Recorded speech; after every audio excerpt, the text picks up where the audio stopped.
Hello, beautiful people. I am Mary Jane. Welcome to Net Voices. Today's video is about first date. You meet someone, you both agree to go on a date, have a coffee, a casual drink, or dinner in order to get to know each other. Sometimes it leads to a long-lasting committed relationship, marriage, and a lifelong connection. Simple, right? Harmless. However, in recent times, first date is no longer that simple. It's dramatic, transactional, cringy, scary, and oftentimes it doesn't end well. Here's a footage of people sharing their first date stories. Okay, here we go. Worst date ever. Worst date I've ever been on in my entire life. I was set up by a friend with this guy that she had known for a long time. And he was a great guy, well known in the community, had a great job, had kids. He was divorced and was just fun and just a good guy.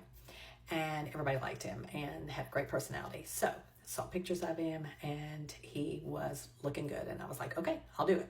So anyway, she's gets us fixed up, exchange numbers. He calls me and he says, hey, I've got this place. Do you want to go have a bonfire and, do some four-wheelers and just have a good day? That would be so much fun just to get to know each other. I can make steaks and I'm famous for my tableside Caesar salad.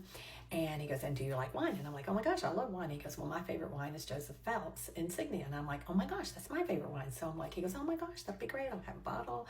And you know what, we'll just do that. It'll be fun. We'll get to know. And, we were both just really excited. And we had talked on the phone for, oh my gosh, probably that whole day before that we had the date. And I was like, oh my God, this guy sounds great. So here we go, fast forward. So he shows up at my house to pick me up, comes to the door, and I look at him and I'm like, oh my God, this is not the guy. Did not look like the pictures. He looked like he had just had a few rough years and did not look like himself. And I'm like, okay, that's okay. Lots of things have changed, could change with someone, don't judge. So we go out to get into the car. And when we go out to get in the car, he opens the door and, okay, let me just take you back. I was so excited about this date. I had my daughter, she did my hair, she did my makeup. I was looking good. And anyway, I had on this like really cute little, pair of jeans and some boots and just, kind of looking like farmies to ride a four-wheeler and all this stuff. Had on a vest that was cream and, all this stuff. And I get in there, I'm up in the car door and there's nowhere to sit. It's trash all over the car. And I'm like, oh my God, it was an SUV. And I'm like, oh my God. And then I thought, okay, just don't judge, because this is his farm truck. So we get in the farm truck and we're starting down the road and we get in. And I'm like, okay, so we just shove this stuff over and I'll get myself in. I'm sitting there and I'm thinking like, okay, this is okay. But the whole time we're in there, the phone's ringing, and he's getting texts. He's just hitting, deny, or decline, whatever you want to call it. So then we're talking and he seems very nice and we're just, he's singing some songs and then, we're just having, I thought, okay, this is fun, blah, blah, blah. And I'm just being me, bubbly, da, da, da, da, da. Then all of a sudden he reaches down in the side of the car and he brings out this bottle and he goes, hey, I don't know where that come from. Would you like some Fireball? And I'm like, what? No, I don't want any Fireball. I'm like, oh my God, who drinks Fireball in their 60s? And so anyway, I'm like, no. And I'm thinking, oh my God, that is the cinnamon that was on his breath. Because when he met me, he gave me a hug and I smelled the cinnamon. I thought it was cinnamon candy. So anyway, so we go on up there and then we get up to this place that he said is this beautiful 3-bedroom home. And he said, if it gets late and you want to stay, you're welcome to stay. He goes, I've got a room, all for you, no pressure, don't feel anything. It's not that kind of night. And I'm like, okay, that sounds good. And I had checked with my friend and I said, do you think this will be okay? And she goes, oh my God, you know what? I haven't seen him for a while, but yes, he's a good guy. We're going to call him Dan. And he said, oh, you know what? Dan's a great guy. And I think you're going to have a good time. And you know what? I would trust him with my mother. And I'm like, okay.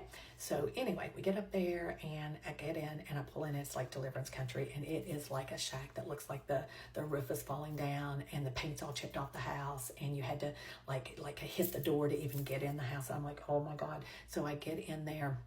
There's cats and dogs running around everywhere. And I'm like, oh no. So he goes, do you want a drink? And I'm like, no, thank you. I'll have some water.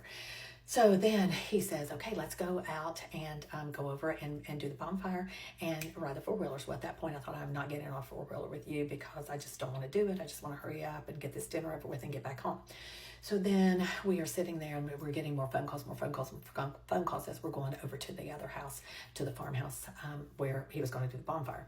So we get there and, he had these lights set up and I thought, okay, that's really pretty. And then he had a big thing to do the bonfire and I thought, okay, but was not going to do the four-wheeler four-wheeler. So I thought, okay, we'll just sit down here and talk, play some music. It'll be good.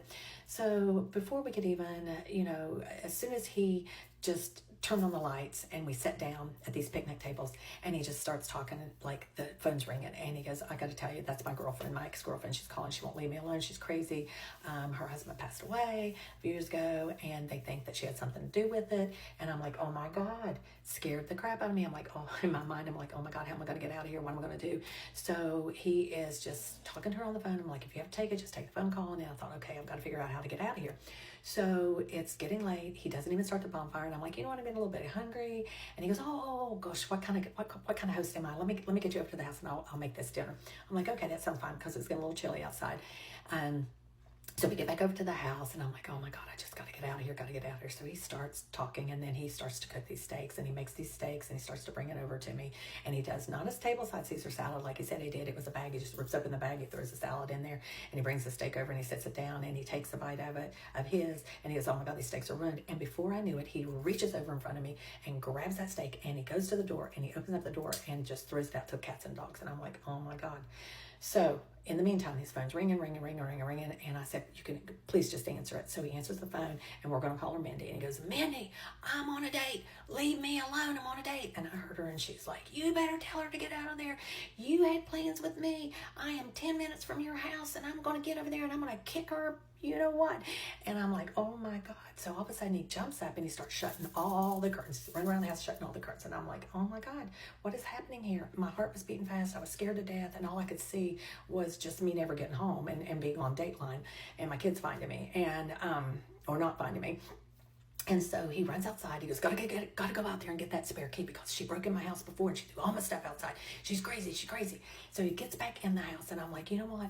I don't feel comfortable here. I feel like you have some things that you need to get straightened out with Mindy, and I would appreciate it if you could just take me home. I just really don't feel right, and I would just really like to go home. So he's like, all right, but let's hurry up and get out here before she gets here. And I'm like, oh God. So we're running out to the car. He's grabbing all this stuff, and then we get in the car, and when we get out the car, it's dark now. And he goes, oh, I've only got one headlight. And I'm like, oh my God, but that's okay. Maybe the police will pull us over, and the police can take me home. And then I looked, and the side mirror had fallen off the car when we got there. And I'm like, oh dear God, it's cold. It's 38 degrees. There's no heat in the car. I am freezing to death, scared to death, and just sitting there. And the drive was like over an hour drive to get home. And the whole time she's calling. She goes, I'm right behind you. I'm pulling in your house. And then he goes, I'm so sorry. He goes, do you think that we could have another date? And I'm like, what? Another date? No. I think that you've got some things that you need to get straightened out. He goes, oh no. He goes, she's just crazy, and I'm going to get a restraining order, and then it'll be okay. And I'm like, no, I really think that you need to get your life straightened out. And he goes, well, do you have $5 I could borrow? I'm like, $5 that you could borrow? He goes, yeah, I don't have any cash, and I need gas. And I'm like, oh my God. So anyway, the moral of the story is I finally got home. I got home safely. He kept calling me after that, apologizing, and wanted to see me again. I said no. But the whole thing is you never know what you're going to get, even when a friend sets you up. Guys, this was a friend that set me up, but she had come to find out she had not seen him in a couple of years. He had moved into another state, or in a different area in the state, and she just hadn't seen him. And I guess his life has just went kaput. But I want nothing to do with that. It was nothing what I had anticipated. I was scared to death. I felt like I was going to die because that girl was crazy. You should have heard her voice, and it was just constant calling, and she was threatening. And anyway, I'm just thankful that I got home. So anyway, that's my worst date. Do you have one to share with me? I'd love to hear it. All right, y'all. Good morning. Happy Sunday. I am 41 years old, and I had my first creepy date. Met at a wine vineyard. Great live. There was live music outside. There was a food truck.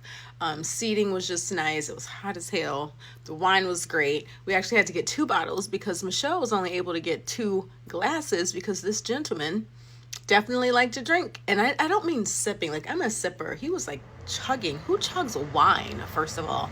It's my AC, so hopefully it's not too loud. Anyway, so we had wine. He wanted to go look at this like nature preserve area. It was absolutely gorgeous. I would go back again. We got a little too far out. Do you guys think he was trying to kill me? This is so beautiful. So beautiful location. It was a little the grass was really too high for me, and it was like the path was getting very narrow, and it made me uncomfortable. I was just like, I think we should turn around. I didn't get like that he would do something to me at all. I'm just cautious, and for a first date going into like a woody area like that with someone that I don't know, absolutely not. So anyways, we turned around, we went to another location. He had a drink, I had water. 2 is my limit if I'm out dating someone, because I just want to be aware. I want to be just aware. Anyways, yes, my gun is always in the back of my trunk when I'm dating these days because people are crazy. Sometimes I put it under my seat. It doesn't matter. Anyways, am I recording? Oh, yes, it's recording. So we try to go to another trail, but we couldn't because we couldn't get to it. And I was like, you know what? It's 9 o'clock. For one, it's nighttime. I need to go home. So I drive because he has a CDL license, and he's like, I really don't want to drive. Do you mind driving to this location? No problem. Again, I didn't get any vibe that he was like a creeper at all. Okay. Awkward, but not creepy. So there was already just a couple of things. The conversation wasn't really what I wanted it to be. He was just like antsy. He was chugging his wine. Who chugs wine? I can't get over that. So he was sorry. Somebody keeps messaging me. So he was like chugging wine. Conversation wasn't what it needed to be. He had a great sense of humor, which I thought was nice, because I was just like, Lord Jesus, I can't wait for this to be over. But I'm here for a short time, not a long time. So anyways, I'm driving. We get back to the wine vineyard where we parked. This man leans back his seat. First he tries to kiss me, and I said, oh, I'm so sorry. Absolutely not. And he mentioned that in the beginning, like, do you kiss on the first date? I was like, no, I really don't. Anyways, so I might kiss you on date number 2, but not date number 1. And it doesn't, who knows, right? If the vibe is what it needs to be, if there's chemistry and connection, I will. But I just didn't feel like that's what it was. So anyways, this man leans back and just whips out his penis. And I was just, it starts shaking it, and he was just like, kiss it. And I said, excuse me? I said, what did you just say? He's like, oh, kiss it. I said, if you don't get the fuck out of my car. He's like, oh, I'm sorry, I misread it. I said, you absolutely did misread everything. Have a great night. And he was polite in me asking him to get out of my car, but I don't know what in the world convinced him that I was okay with him doing that. And if he goes on dates and does that, like, that's disgusting. It's disrespectful. And he just needs Jesus. And he actually sent me a message afterwards saying, I would like to see you again. You will never, ever see me again, sir. Ever, ever, ever, ever. Thank you for, the drinks. Thank you for, showing me a new space that I can go and walk to, because the place is not too far from my house. Anyways, ladies, be careful when you're out dating. I'm not going to say don't allow somebody in your car. Do what makes you feel comfortable. I have a great sense of people. I can tell if something makes me uncomfortable, I'm not going to do it. I'm not going to push boundaries. And I'm just mindful. I'm always going to have a limited amount of drinks. I'm always going to be aware, and I'm always going to keep her right with me when I'm dating. Anyways, crazy story, right? Like, who does this? Anyways, y'all, happy Sunday. I'm about to get ready for church in my living room, and then we are going and enjoying a lake day. Dating is wild. My first crazy experience at 41. Bye. Tell me if I'm being too sensitive, right? But I was meant to be going on a date today. I was going to go to this guy's house, and he was going to cook me dinner. And I get a text from him today saying, hey, could you pick some ingredients up along the way? And I say, okay, expecting him to say 1 or 2 things. What do you need? He says, everything. I need everything. Chicken, cream, seasoning, flour, eggs. And already I'm thinking, I don't really want to do that. Bear in mind, where he lives is this little rural village that's not accessible by public transport. So in order to get to him, I would need to get 2 buses, and then Google Maps was saying it was an hour and 50 walk from the stop to his place. And I'm thinking at the time, it's fine. He's going to meet me off the bus. We're going to walk there together. It's not too big of a deal. It's nice outside. It'll be nice. But then he asked me to pick up all these ingredients, and he did offer to send me money for them. But I don't particularly feel like doing a food shop after being on 2 buses to get this place and then doing the walk on top of that. Plus, we've got fresh ingredients that's going to be out in the sun. And I said to him, how's that going to survive a 2-hour walk? He says, where are you getting 2 hours from? With 2 question marks at the end, which to me comes across as a little bit rude. And already I'm thinking, well, okay, I don't really like your attitude there. And I said, well, that's what Google Maps is saying. And he goes, it's 30 to 40 minutes tops. And I said, okay, well, you know, I haven't done it before. I'm not from that area. I don't know. So I was just going off what Google said. And he goes, it's through the fields with 2 question marks again. You know, and I said, okay, well, I've not done it before, so I don't know. And he didn't respond. And I'm thinking, I'm already making the effort coming out to you. Neither of us drive. And I've already been there once. I got 2 taxis, which cost me about 60 quid just to go and hang out at his house. He's not really had to do anything in order to see me. I've made all the effort. Now he wants me to get 2 buses and do a food shop for him, plus this walk. Even if it was 30 to 40 minutes, I still think that's too long to be walking with chicken breast and cream in a bag. It's hot today. So anyway, I'm feeling really put out, and I'm just thinking, I don't really want to do this. Especially with the way that he's coming across on text. I just think he's being quite rude, and I'm already going out of my way to come see you.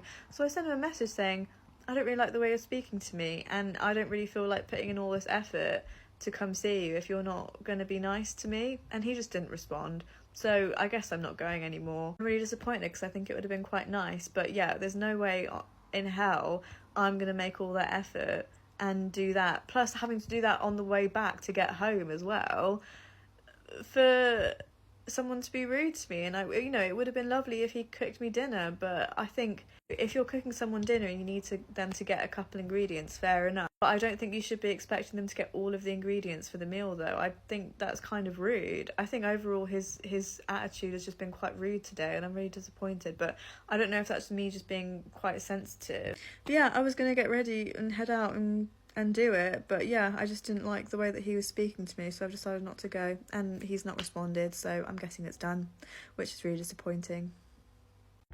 Okay, so about 30 minutes ago, I had a man end a date with me. The dinner portion was already over, mind you, but we were going to take a walk. So I said, well, let me go to my car and get my flats because I'm wearing heels and I want to be comfortable. We get to my car, I get my flats. I'm about to close the trunk. He's like, actually, I think I'm going to end it here. I'm like, end it here? Why? What happened? This man tells me he wants to end the date because I switched sides on the sidewalk. Like I physically put myself on the right side of the sidewalk so that he would be between the street and me. And he told me he does not like that because his strong hand, in case we're holding hands, his strong hand is no longer free. He would prefer me to be on the street side where there's a risk of me getting smashed from a car, splashed with a puddle, or anything else hazardous, so that he can have his strong hand free. Mind you, he said he's been a gentleman the entire date, but he had been constantly talking about sex. Not in reference to me, but just like bringing up sexual conversation. Like, what is wrong with men? Do y'all have nothing else on your mind but just sex? Like, are y'all cool? When he got to the restaurant, he didn't call me. He apparently was texting me that he was walking up, but never called me. And then the next text that I got was that he was on the patio of the restaurant. So I had to walk in myself and find him on the patio. And I cannot stand when men do that. You are not supposed to walk into a restaurant before the woman. You're supposed to wait outside, wait in your car, meet your date outside of the restaurant, and walk in as a unit together. He didn't pull out my chair for me at the table. What are we even doing? Like, are we just casually dating? Why are we not intentional about dating? If I'm going on a date with you, it's intentional. I'm not asking you to be my buddy or my friend. Nigga, you don't take yourself seriously. How you expect me to take you seriously? Okay? So he paid, because if he thought I was going to pay for a tab while he's the man sitting at the table, he got me messed up. So he paid. I ate. I laughed a little bit. And I'm about to go home. A win is a win to me. But these men are tripping. These men are actually tripping. I might go on another date sometime this week, but these men are tripping. You guys won't believe the dating nightmare story that I have from last night for you. I've been on some really bad dates, but I would say this one probably takes the fucking cake. Not only was it the worst date, but it was by far the most bizarre experience I've ever had in my life. So this is a guy that I met in real life over the weekend, and he seemed super cool, super normal. We had instant connection. I met his group of friends. They seemed like really good people, respectable people. And so we exchanged numbers, and he said he wanted to take me on a date. So we were pretty much talking all weekend, and he planned a date for last night. It was supposed to be like a really romantic, special date that he planned. I can't get into like too many of the details, but basically it was going to be a private dinner on a yacht. Let's just say when I showed up, I quickly learned that it was not a very special, romantic evening. I basically showed up to a beautiful yacht, yes, but there was no private dinner. It was him and 3 of his guy friends.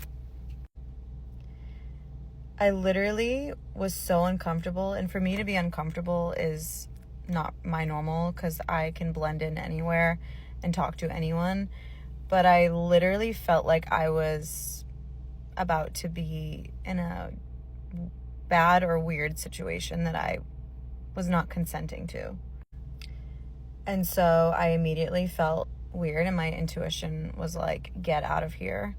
I don't care how nice the boat is. I don't care how much money these people have. Like, it was weird. So I was like, I need to talk to you.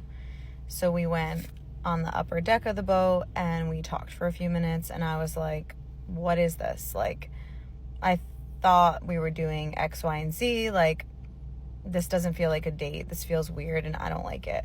And so immediately he's like, I'm so sorry. Like, this wasn't the plan, but my friends, you know, he basically gave this big story of how the plan had to change and that we were still going to continue the plan, but it was just, we were doing this first and we were going to go on a different yacht and have the private dinner, but the boat wasn't there yet, or some bullshit story. So I was like, well, I'm leaving. I'm not comfortable and I want to leave. And so he was like, no, let's just go somewhere and we'll walk and get dinner somewhere, because we were at a marina with a ton of restaurants around. So we leave, just him and I, and we go to get dinner. And no word of a lie, as we're walking to get dinner, he's using talk to text. And so I'm hearing him with my own ears, what he's saying. And he's telling someone that he sent them flowers. And he's like, that's your favorite flower, right? Like, he's literally talking to a girl about sending her flowers. So I'm like, okay, this is fucking weird. But just met him. He doesn't owe me anything. It's just fucking weird and disrespectful. So we sit down and we are at dinner now. And I feel really weird. Like, I just don't feel a connection to his energy. It's just very odd. And so, sure enough, he's pulling out his phone and he's literally texting a girl. Her contact photo is her. And he's texting her. And he's not even really trying to hide it at this point. Like, I'm looking over at his phone. And call me crazy, but yeah, I definitely looked at his phone and I read it because I value my time and like, this is weird already. And so I look and he's legitimately talking to a girl about sending her flowers and asking if she liked them. And so I looked at him and I was like, hey, this isn't working. Like, I don't want to be here anymore, so I'm going to get myself an Uber. I know we already ordered food, but I'm leaving. Like, I don't want to be here anymore. And he literally begged me to stay. He literally went inside his wallet and he pulled out $500. So I ordered 4 more sushi rolls and I stayed. Got myself a cucumber martini and said, fuck it. And no, I've never done this before. And so, yeah, I feel like I worked last night. I don't know. And then he was still being weird and I just was over it. So once we finished eating, I was like, okay, thank you for the sushi and stuff, and I'm gonna go home now. And he gave me another $200, and he asked if I would stay a little bit longer. And at that point, I told him I couldn't, that I had to go to bed, but thank you. And I wish him the best of luck, but I don't think we're on the same page. I'm actually looking for something real with substance, and I wish him the best of luck. And so somehow it went from being the worst date ever to kind of the best date. Like, not gonna lie. Like, fuck it. $700 to have some sushi and get cheated on. I mean, whatever. I can see why people do this for a living. Not a bad gig. I went on a date yesterday and blocked that man as soon as I left out of the restaurant. You heard me. I went on a date yesterday and blocked the man as soon as I left out of the restaurant. I hit the block button and deleted his contact information, because I don't never plan to see that man again. Now, we've been talking for a couple weeks. He asked me on a date. I say, okay. The first place he picked, I say, no, I don't like this place. It was Busbo's and Poets. I don't like them. No. So he picks another place. I agree. I say, yes, I like this place. Let's go. We go on a date. We were supposed to show up there at 7:45, 8 o'clock. He don't show up until 8:30, so he's already late, and I don't like that. So while I'm waiting on him, I order me a drink. The drink was delicious. He gets there, and we order food, and he orders a drink. Cool. Comes time for the end of the night, I go to the restroom. I come back. I'm like, hey, are you ready to go? Because he said that he was going to take care of the bill or whatever. I come back. The lady comes back to the table because he's like, oh, no, we didn't pay. And I go, oh, okay, that's fine. And the lady hands me the terminal to pay. Mind you, I look at him. I look back at her. I look at what's on the receipt. And I realize it's just the 2 items that I ordered. Oh, okay. He goes, oh, I already paid for my stuff. You have to pay for yours. And now you're blocked, bitch. Don't play with me. I have the craziest first date story of all time. You ready? Lock in. It was my 29th birthday, and I met my friend's roommate for the first time, and we had really hit it off. So a few days later, we decided to hang out. We had so much fun, I decided to sleep over that night. But little did I know that I was also a sleepwalker. Well, that night, I had had a sleepwalking episode, and I had somehow ended up in the kitchen where I had slipped and fell on a ceramic cat's water dish on the floor, and it went straight into my ass. 7 centimeters deep into my right ass cheek. So at this point, the guy had woken up to the sound, and he thought that maybe I was just using the bathroom, and like maybe I had just slammed the bathroom door like a little too loud or whatever. So he's like, whatever. And then after a few minutes, he's like, well, she hasn't come back yet. I should go see if she's okay. Thank God, because I was literally bleeding out, dying on his kitchen floor. So he gets up to see if I'm okay, and he goes to check the bathroom. I'm not there. He's like, well, where did she go? So he goes into the kitchen, and I'm literally there, laying on my back, bleeding to death. 1.2 liters of blood was coming straight out of my right ass cheek. But I was laying on my back, so he didn't know where the blood was coming from. It was literally a river going down his kitchen. And so he wakes me up and he's like, hey. I have no memory of this part, by the way, because and he's like, what is going on? Why are you bleeding all what? And apparently I had like sat up and I see all this blood, and I look at my hands covered in blood, and I'm just like, oh, I guess I got my period, but it's never been this bad before. And you guys, he believed me. I mean, what else is he supposed to think? I'm on my back. It's coming out, in front of me. So at this point, all of his other roommates have woken up. They all run in, and then everyone just like runs out and starts throwing up. It's such a crazy scene of blood everywhere. Literally so much blood. So much blood. And so they pick me up, and like they like kind of like heave me over the shoulders, and like they move me to the bathtub because they think that I am bleeding literally river of blood out of my, Oh my God. So at this point, I'm kind of having like little flash memories of being in the bathtub. I have no memory of being in the kitchen, by the way. and I just remember seeing blood everywhere, and I remember they like kept like heaving me up to like sit on my butt so I can, you know, sit up, but then I like kept sliding down.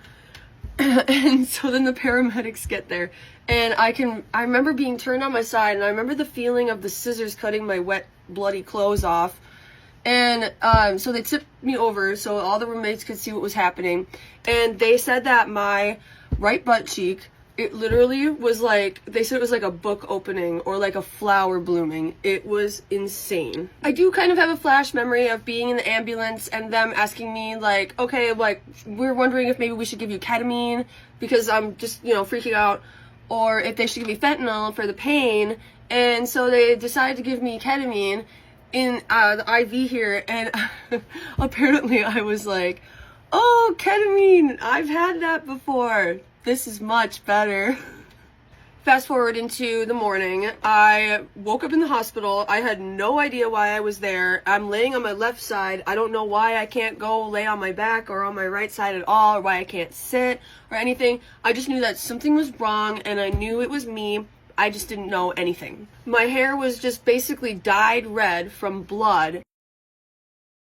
I had like this like rope thing cord coming out of my butt cheek, like out of the skin, that was apparently to keep the blood from like staying inside. I had stitches on the inside of my butt cheek to stitch all the muscle back together. I guess they dissolve over time. And then on the outside, I had 30 staples. Guys, I did not leave the hospital for 4 days. And this poor guy, oh, bless his heart so much, he stayed with me the entire time. He brought like this little like fold out mat thingy, and he slept on the floor next to me the whole time, and he even wore like a gown just like me in solidarity. It was awesome. So then I was on a walker for months. I could not sit down. I had to lay on my left side only for literally months. I could not do anything. I couldn't go anywhere. I had no blood. I had decided not to get a transfusion. I was like this close to needing one. But when I woke up in the hospital, they were like, you could choose to like regenerate your own blood supply. And I was like, that is so metal. And yes, that is an iron joke. He ended up taking really good care of me. We were together for about 10 months after that. I mean, how could you not, you know, be bonded after an experience like that? So that is the story of the worst, craziest, whatever's first date story of all time. There's still like so many other like minor details to this story that if you guys are curious about it, feel free to ask me. I will answer them because it is probably the craziest story that I have. Feel free to ask. Yeah.